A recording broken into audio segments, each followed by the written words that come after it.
Welcome to the Sleep Charming podcast, the podcast where I help you drift off for a good night's sleep or simply take a moment to relax. If you're enjoying the podcast, please leave a review or a rating. So sit back, take a deep breath, and let me read you an old story. When Cousin Stickles knocked at her door, Valancy knew it was 7:30 and she must get up. As long as she could remember, Cousin Stickles had knocked at her door at 7:30.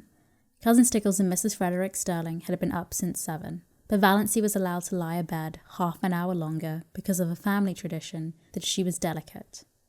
Valancy got up, though she hated getting up more this morning than ever she had before.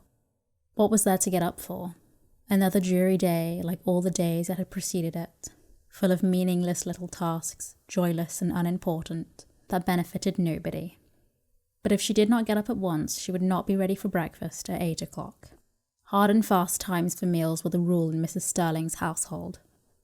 Breakfast at 8, dinner at 1, supper at 6, year in and year out. No excuses for being late were ever tolerated, so up Valancy got, shivering. The room was bitterly cold, with the raw, penetrating chill of the wet May morning. The house would be cold all day. It was one of Mrs. Frederick's rules that no fires were necessary after the 24th of May. Meals were cooked on the little oil stove in the back porch. And though May might be icy and October frostbitten, no fires were lighted until the 21st of October by the calendar. On the 21st of October, Mrs. Frederick began cooking over the kitchen range and lighted a fire in the sitting room stove in the evenings. It was whispered about in the connection that the late Frederick Sterling had caught the cold which resulted in his death, Valancy's first year of life, because Mrs. Frederick would not have a fire on the 20th of October. She lighted it the next day, but that was a day too late for Frederick Sterling. Valancy took off and hung up in the closet her nightdress, of course, unbleached cotton, with high neck and long, tight sleeves. She put on undergarments of a similar nature, a dress of brown gingham, thick black stockings, and rubber-heeled boots. Of late years, she had fallen into the habit of doing her hair with the shade of the window by the looking-glass pulled down. The lines on her face did not show so plainly then. But this morning she jerked the shade to the very top, and looked at herself in the leprous mirror with a passionate determination to see herself as the world saw her. The result was dreadful. Even a beauty would have found that harsh, unsoftened side-like trying. Valancy saw straight black hair, short and thin, always lustreless despite the fact that she gave it 100 strokes of the brush, neither more nor less, every night of her life, and faithfully rubbed Redfern's hair vigour into the roots. Valancy saw straight black hair, short and thin, always lustreless despite the fact that she gave it 100 strokes of the brush, neither more nor less, every night of her life, and faithfully rubbed Redfern's hair vigour into the roots, more lustreless than ever in its morning roughness, fine, straight black brows, a nose she'd always felt was much too small even for her small, three-cornered white face, a small pale mouth that always fell open a trifle over little, pointed white teeth, rather below the average height. She had somehow escaped the family high cheekbones, and her dark brown eyes, too soft and shadowy to be black. She was neither pretty nor ugly, just insignificant looking, she concluded bitterly. How plain the lines around her eyes and mouth were, in that merciless light. And never had her narrow, white face looked so narrow and so white. She did her hair in a pompadour. Pompadours had long gone out of fashion, but they had been in when Valancy first put her hair up, and Aunt Wellington had decided that she must always wear her hair so. It is the only way that becomes you. Your face is so small that you must add height to it by a pompadour effect, said Aunt Wellington, who always enunciated commonplaces as if uttering profound and important truths. Valancy had hankered to do her hair pulled low on her forehead, with puffs above the ears, as Olive was wearing hers. But Aunt Wellington's dictum had such an effect on her that she never dared change her style of hairdressing again. But then there were many things Valancy never dared to do. All her life she'd been afraid of something, she thought bitterly, from the very dawn of recollection, when she had been so horribly afraid of the big black bear that lived, so Cousin Stickles had told her, in the closet under the stairs. And I always will be. I know it. I can't help it. I don't know what it would be like to not be afraid of something. Afraid of her mother's sulky fits, afraid of offending Uncle Benjamin, afraid of becoming a target for Aunt Wellington's contempt, afraid of Aunt Isabel's biting comments, afraid of Uncle James's disapproval, afraid of offending the whole clan's opinions and prejudices, afraid of not keeping up appearances, afraid to say what she really thought of anything, afraid of poverty in her old age. Fear, fear, fear. She could never escape from it. It bound her and enmeshed her like a spider's web of steel. Only in her blue castle could she find temporary release. And this morning, Valancy could not believe she had a blue castle. She would never be able to find it again. 29, unmarried and undesired.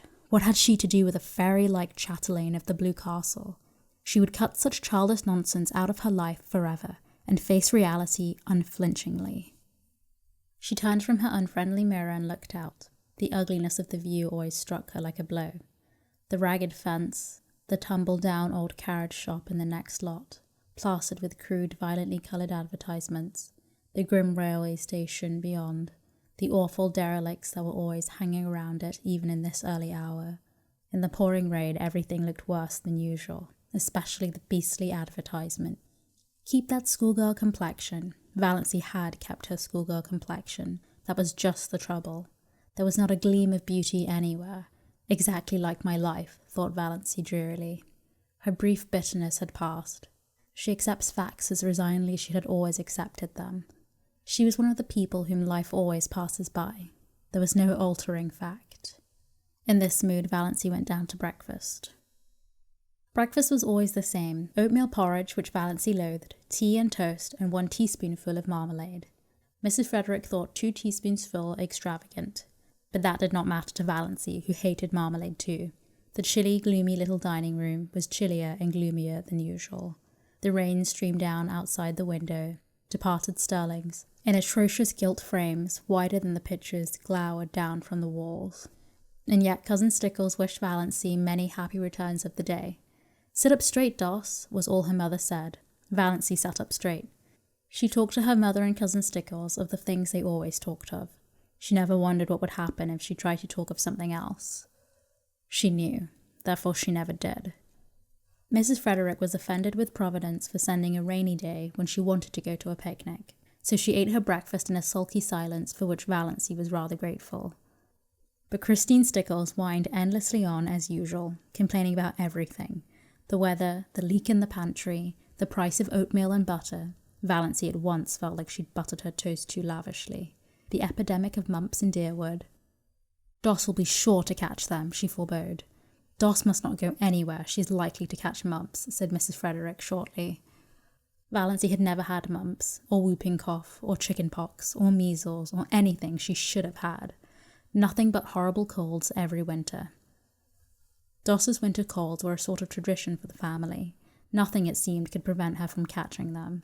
Mrs. Frederick and Cousin Stickles did their heroic best. One winter they kept Valancy housed up from November to May in the warm sitting room. She was not even allowed to go to church, and Valancy took cold after cold and ended up with bronchitis in June. "None of my family were ever like that," said Mrs. Frederick, implying that it must be a Sterling tendency. "The Sterlings seldom take colds," said Cousin Stickles, resentfully. She had been a Sterling. "I think," said Mrs. Frederick, "that if a person makes up her mind not to have colds, she will not have any colds." So that was the trouble. It was all Valancy's own fault. But on this particular morning, Valancy's unbearable grievance was that she was called Doss. She had endured it for 29 years, and all at once she felt she could not endure it any longer. Her name was Valancy Jane. Valancy Jane was rather terrible, but she liked Valancy, with its odd outland tang. It was always a wonder to Valancy that the Sterlings had allowed her to be so christened. She had been told that her maternal grandfather, old Amos Wansborough, had chosen the name for her. Her father had tacked on the Jane by way of civilizing it, and the whole connection got out of the difficulty by nicknaming her Doss. She never got Valancy from anyone but outsiders. "Mother," she said timidly, "would you mind calling me Valancy after this? Doss seems so I don't like it." Mrs. Frederick looked at her daughter in astonishment. She wore glasses with enormously strong lenses. They gave her eyes a peculiar, disagreeable appearance. "What is the matter with Doss?" It seems so childish, faltered Valancy. Mrs. Frederick had been a Wandsborough, and the Wandsborough smile was not an asset. I see. Well, it should suit you then. You're childish enough in all conscience, my dear child. I am 29, said the dear child desperately. I wouldn't proclaim it from the housetops if I were you, dear, said Mrs. Frederick. 29? I had been married 9 years when I was 29. I was married at 17, said Cousin Stickles proudly. Valancy looked at them furtively.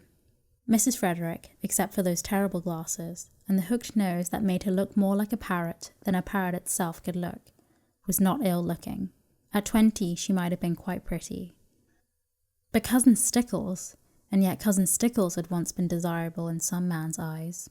Valancy felt that Cousin Stickles, with her broad, flat, wrinkled face, a mole right on the end of her dumpy nose, bristling hairs on her chin, wrinkled yellow neck, pale protruding eyes, and thin puckering mouth, had yet this advantage over her, this right to look down on her, and yet even Cousin Stickles was necessary to Mrs. Frederick. Valancy wondered pitifully what it would be like to be wanted by someone, needed by someone. No one in the whole world needed her, or would miss anything from life if she dropped suddenly out of it. She was a disappointment to her mother. No one loved her. She had never so much as had a girlfriend. I haven't even the gift of friendship, she had once admitted to herself pitifully. Doss, you haven't eaten your crusts? Said Mrs. Frederick rebunkingly. It rained all the forenoon without cessation. Valancy pieced a quilt.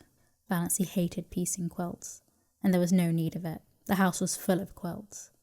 There were 3 big chests packed with quilts in the attic. Mrs. Frederick had begun storing away quilts when Valancy was 17, and she kept on storing them, though it did not seem likely that Valancy would ever need them. But Valancy must be at work, and fancy work materials were too expensive. Idleness was a cardinal sin in the Sterling household. When Valancy had been a child, she had been made to write down every night in a small, hated black notebook all the minutes she had spent in idleness that day. On Sundays, her mother made her tot them up and pray over them. On this particular forenoon of this day of destiny, Valancy spent only 10 minutes in idleness. At least, Mrs. Frederick and Cousin Stickles would have called it idleness. She went to her room to get a better thimble, and she opened Thistle Harvest guiltily at random. The woods are so human, wrote John Foster, that to know them, one must live with them. An occasional saunter, keeping to the well-trodden paths, will never admit to us their intimacy.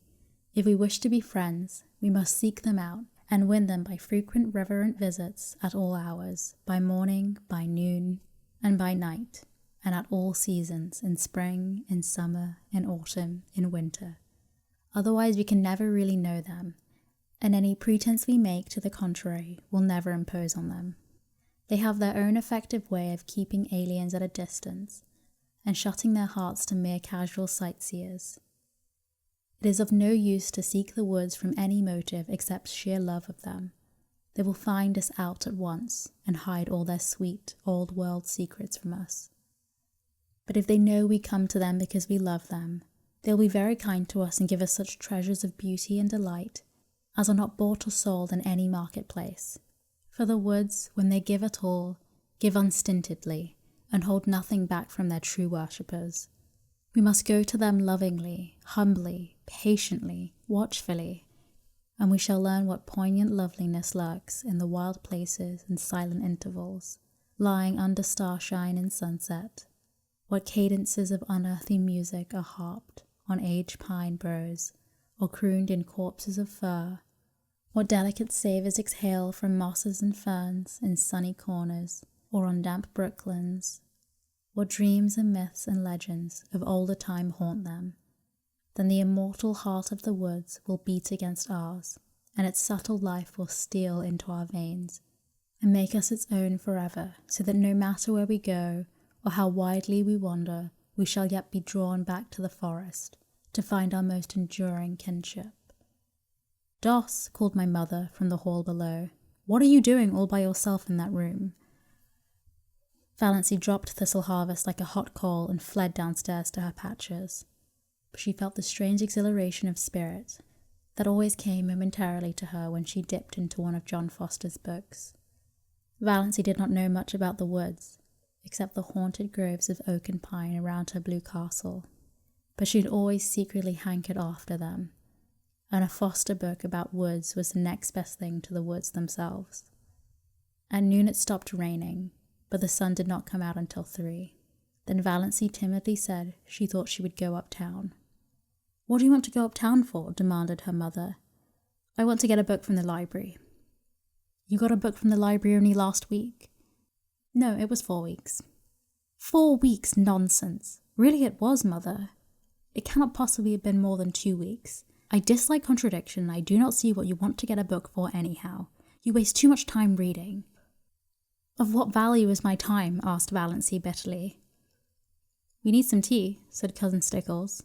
"She might go and get that if she wants a walk, though this damp weather is bad for colds." They argued the matter for 10 minutes longer, and finally Mrs. Frederick agreed, rather grudgingly, that Valancy might go.